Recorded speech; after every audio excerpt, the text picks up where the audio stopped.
My best friend Allie died on Halloween night. We were on our way to a party, driving down a dark stretch of country road. It was foggy and spitting rain, and the road was covered in a slippery sheet of wet leaves. But we weren't paying attention to any of those things. I say Allie was my best friend, but here's a confession. The truth is, I was more like her bully.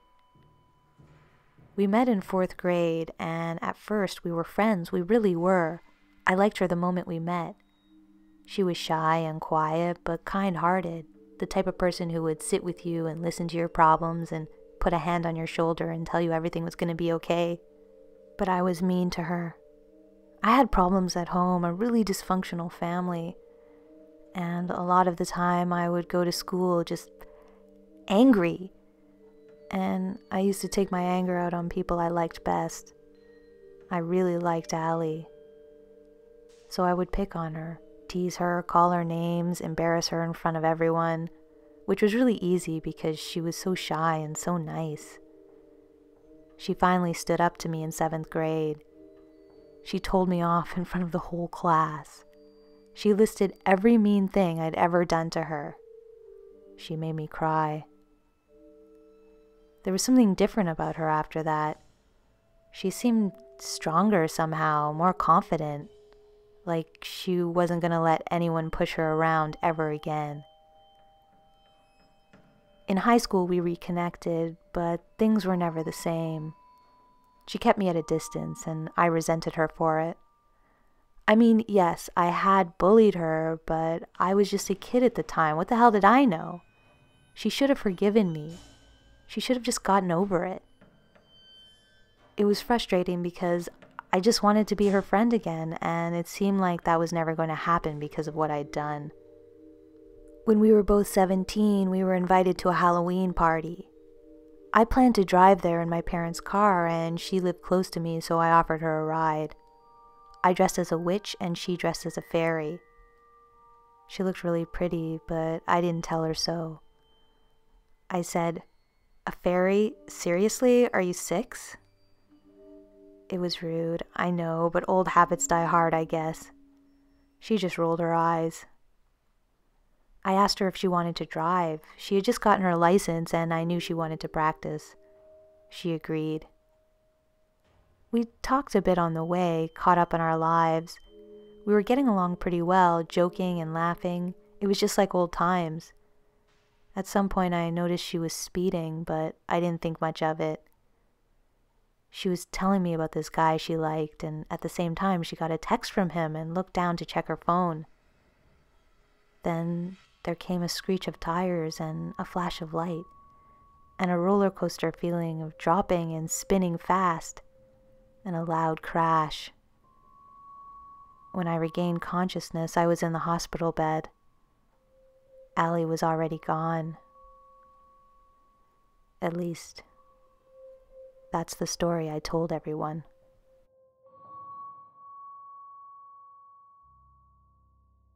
I often think about that night and wish I had done things differently. I wish I'd been more responsible, paid more attention to the road, especially on Dead Man's Curve, a sharp turn that has claimed more lives from accidents than any other spot in the county. 5 years later, 5 Halloweens, and I still hadn't once been back to that spot where Allie died. I'd been told there was a shrine there for her, with flowers and mementos. I'd been wanting to go back there, meaning to go back and face my guilt and my grief. And finally, last Halloween, I decided it was time. I picked up some flowers and a little figurine of a fairy because she loved them, got in my car and drove slowly and carefully towards Dead Man's Curve. The weather was similar to what it had been that night, misty and rainy and dripping with fall leaves. When I neared the spot where it had happened, I immediately saw the little shrine. It was colorful and stood out against the backdrop of gray weather and dead leaves. I parked at the side of the road and then walked over, feeling strangely nervous, like I was about to face her out there in the spitting rain, instead of a bunch of wilting flowers and cards. I added my flowers and figurine to the pile and then stood there for a while until I started to shiver in the fall air. I was about to leave when I thought I heard someone call my name. I turned around and saw a man approaching, walking along the side of the road. He was about my age and dressed all in black and really good looking. He called my name again, my full name, first and last. And I just stood there trying to figure out where I knew this guy from. He did seem kind of familiar, but I couldn't place him, which was weird because I would normally never forget a guy who was this attractive. He had brown hair, which was sort of tousled, deep green eyes, and a crooked smile that made me blush. He asked if I was going to the party. "What party?" I asked, too embarrassed to tell him I didn't know who he was. He pointed down into the forest that ran along the side of the road, and for the first time, I noticed lights between the trees, and I could see figures moving back and forth and hear music. Weird. How had I not noticed that before? The guy started walking down into the forest towards the lights and the music, but then he paused, looked at me over his shoulder, flashed that crooked smile, and said, "Aren't you coming?" I nodded like an idiot and followed after him. I don't know what I was thinking. It didn't occur to me how weird this situation was, or that it might be dangerous to follow some guy I barely knew into the woods. I just followed him without even thinking about it. Things got a little odd after that. Since we were headed to a party, I was expecting to find a well-worn trail through the woods where all the other partygoers had walked. But it was like we were cutting through virgin forest. There were only bushes and brambles and trees, no sign that anyone had walked through here but us. I was having trouble keeping up with him. I kept trying to strategically move around the prickly bushes while he was walking forward so quickly it was like he was on an invisible path only he could see. Finally, after being scratched and cut, and with burrs in my hair, I broke through into a clearing. This was where the party was happening. There were a lot of people, all dressed in Halloween costumes, and there were lights strung from the trees and lanterns on long tables covered with food. There was music playing too, but it wasn't modern pop music. It was sort of folky. There were a few instruments I could identify, a violin, a tin whistle, and I think a cello. I kept looking around because I couldn't see any kind of sound system, and I was sure that this music was live, but I couldn't see a band anywhere or anyone playing instruments. That's when I realized the guy I had been following had disappeared, and I started to feel awkward and out of place, like I was an uninvited guest. Not to mention, I was the only one not wearing a costume. And the costumes these people were wearing were incredible, elaborate and colorful and bizarre. I felt like I was on the set of some art fantasy music video, and everybody had had their clothes and makeup professionally done but me. It was cold. My teeth were actually starting to chatter, and this party was definitely not my scene. I turned to leave, but in that exact moment, the guy I was following showed up again. He smiled his crooked smile and handed me a glass of wine, and all thoughts of leaving disappeared. I could feel myself blushing under his gaze, so I drank some of the wine to disguise it. But it was not wine. I don't know what it was. I had never tasted anything like it. It was sort of like cinnamon, sort of like chocolate, sort of like fresh cherries, but not quite like any of those things. It was delicious, though. When I turned to ask the guy what it was, he was gone again. I looked around for him, but the crowd suddenly seemed to have doubled in size. And that's when I saw her, Allie. She was there at the party, dressed exactly as she had been the night she died. I thought I was hallucinating for a second, that the guy had put something in my drink, but I felt normal. And yet, there she was. I saw her clearly, staring at me. And then the crowd shifted and she was gone. My heart was racing. I scanned the crowd, searching for her, but as I did so, I started to notice, for the first time, that something was very wrong about this party. The first thing I noticed was the lights in the trees. They were moving, drifting here and there as if they were floating underwater. I took a good look at one of them, and it wasn't attached to any wire or string. I tried to touch it, and it reacted to me. It moved away as if it was alive. I know technology is getting pretty advanced these days, but how is that possible? Again, I started to think about the music and where it was coming from. There was no one playing instruments, no speakers, no phones, no technology I could see of any kind. And yet there was music. Then I started to take a better look at the people all around me in their elaborate costumes. The more I looked at them, the more convinced I became that they weren't wearing costumes at all. That what I thought were beautiful, colorful, grotesque, or wizened masks were their actual faces. I had a sinking feeling that I might be in real danger here. I started to back away, but I tripped over something and fell to the ground. When I looked up, there was a little girl standing over me, about 9 or 10. She looked a lot like Allie had looked at that age, the age I used to bully her the most. But this thing wasn't Allie. I say thing because that's the only way to describe it. She was dressed in rags, old, stained clothing that seemed to be hanging off her thin frame. Her skin was bloodless, almost livid, like she was a walking corpse. Her teeth flashed and her eyes had a weird glow to them. She stared down at me, emotionless, and said, "Tell me a story." At this point I lost it. Instinct took over.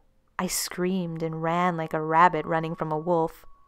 I didn't care about looking stupid in front of all those people, if they were people. I didn't care about the vines or thorns ripping at my skin as I tore through the woods, or the fact that it was getting dark now and I could barely see.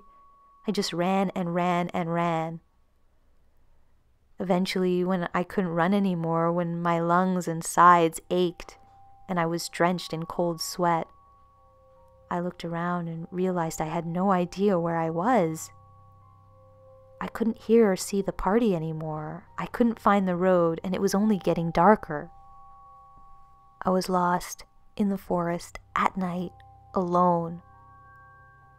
I checked my phone, but there was no service, and I was so frustrated I almost threw it against a tree. But it was still working. I could still use it for a light. While I shone my phone around scanning the woods, I tried to calm myself down and think logically. I had been seeing things. Those lights had to have been on wires. There was a sound system. It was just hidden behind some bush or something. And it was Halloween. The people were in costume, nothing more. I had just freaked out over nothing. I decided to retrace my steps, find my way back to the party, and from there back to the road. At the same time, I noticed a light bobbing towards me between the trees. I quickly hid behind a tree and waited as the light got closer, holding my breath.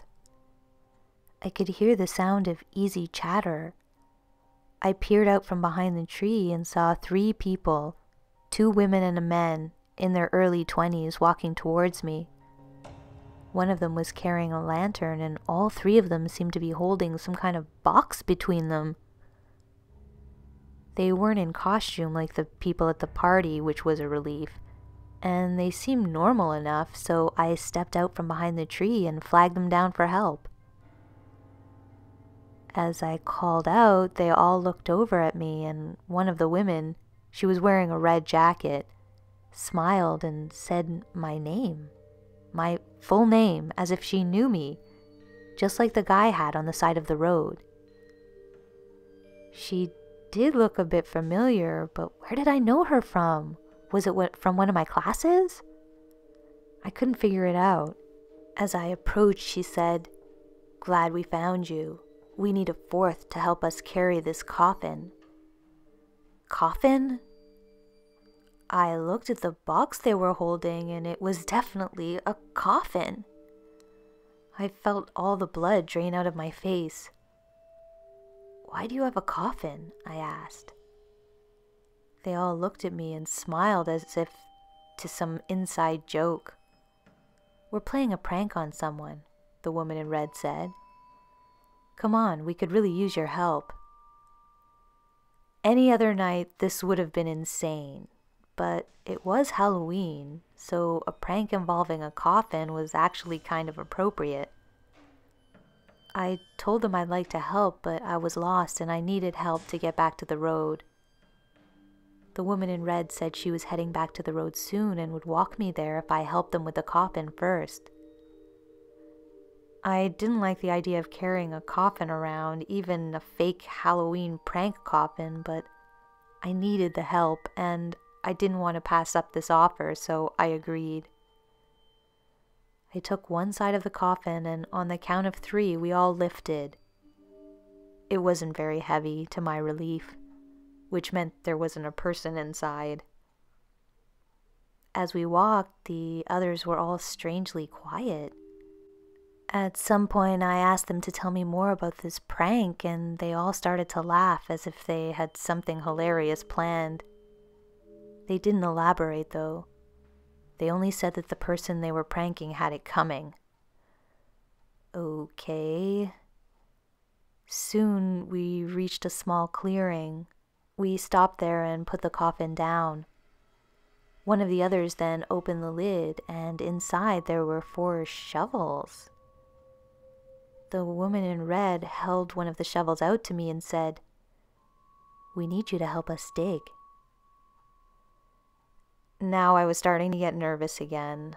I told her I couldn't stay. I needed to get back to the road. "I'll take you back to the road," the woman in red said. "The faster we get this done, the faster we can leave." The others started to dig, and I felt like I had no choice but to go along with them.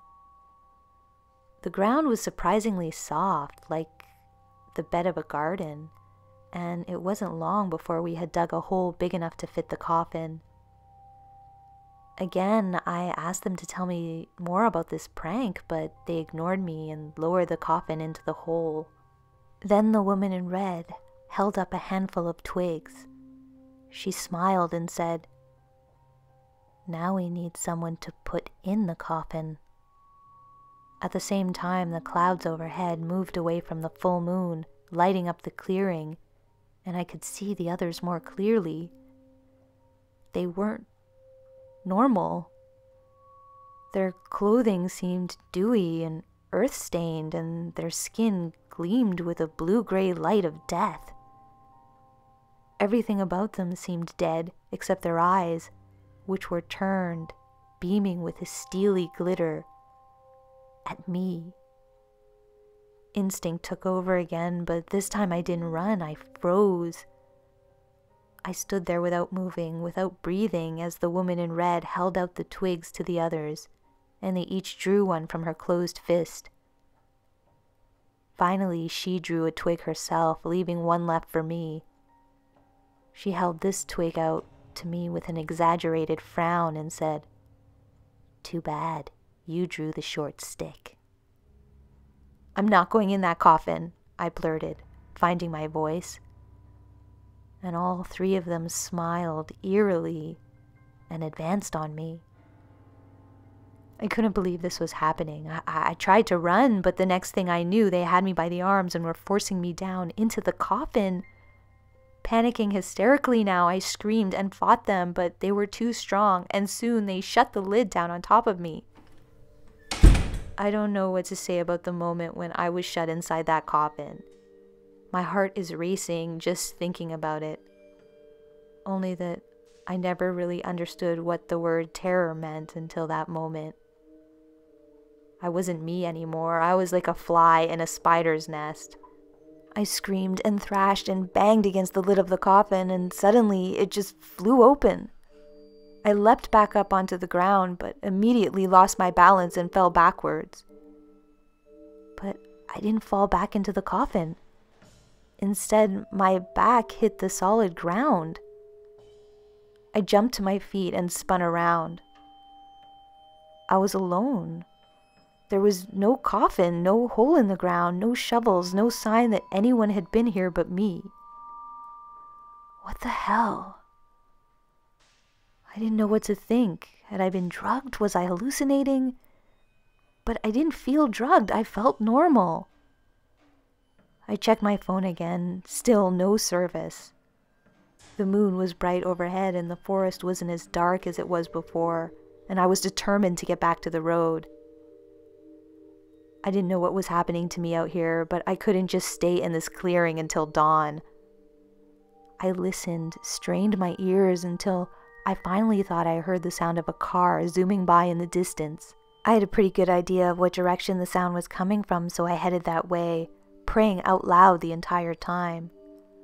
I swear, if I get out of this, if I find my car, I'll be a better person.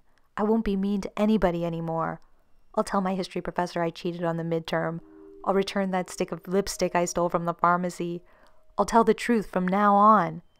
I'll tell Allie's parents what really happened the night of the accident. As I said these words, I noticed lights between the trees again. I thought they were headlights at first and started running towards them. But they weren't headlights. I had found my way back to the party. I crept quietly towards the clearing, keeping to the shadows. The party was just as I remembered it. The disembodied music, the floating lights, the people who might not be people milling around holding glasses of red wine. And as I scanned the crowd, there was Allie, in the fairy costume she wore the night she died, staring at me with a stony glitter in her eye. Suddenly someone shoved me from behind. I stumbled into the clearing and fell to my hands and knees. Everyone around me fell silent and turned to look at me. The little girl who looked like Allie when she was young but wasn't Allie was standing over me again. She looked angry this time. "Tell me a story," she said through gritted teeth. This time I didn't run. The truth just came spilling out of me. I told the girl how Allie and I had met when we were in 4th grade, how she was my best friend, but I made her life miserable. I told her how Allie had finally stood up to me and how I had admired and resented her for it. And I told her the truth about the night when Allie died. How Allie wasn't driving, I was. How I was speeding even though Allie was telling me to slow down. How I grabbed her phone from her and tried to text the words, "I'm desperately in love with you," to the guy she liked, and how she tried to take the phone back and to stop me. How I lost control of the car because I was speeding and texting and teasing her and not paying attention to the road. How Allie's death was all my fault. When I had finished and tears were streaming down my face, the little girl nodded and said, "I would run if I were you." So I did. I got up and I ran straight through the middle of everyone to the other side of the clearing. And as I did so, all the livid faces of the people, ghosts, fairies, whatever they were, turned towards me. Their teeth flashing, their bright eyes glinting. As I tore into the woods, I could hear them chasing after me. I could feel them like a chill wind at my back. Soon I saw the road up ahead and my car still waiting for me near Allie's shrine.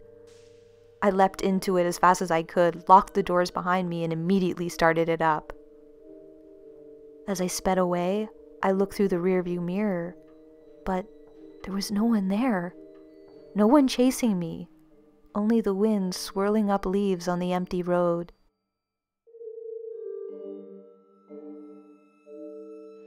I don't know what to make of that night. I don't know if the things that happened to me were real. When I woke up the next day, I felt like I had just had a terrible nightmare. But there were scratches and cuts on my arms from where I tore through the woods, and there was mud on my clothing and burrs stuck to my jacket. So I did what I said I would do. I told Allie's parents the truth. I don't know if they'll ever forgive me or if I'll ever forgive myself. But I'm a different person now than I was before Allie died, than I was before that terrible night in the woods when I thought I saw her. I'm a better person. Sometimes I want to go back there to Allie's shrine and tell her how much I've changed, how I defend people from bullies now, not the other way around. I think she'd like the person I've become. But I can't, because I have a feeling that whatever's out there in the woods doesn't forgive and doesn't forget. That I got off lucky that night, maybe with Allie's help. And that if I ever go back there, it will be the last thing I ever do.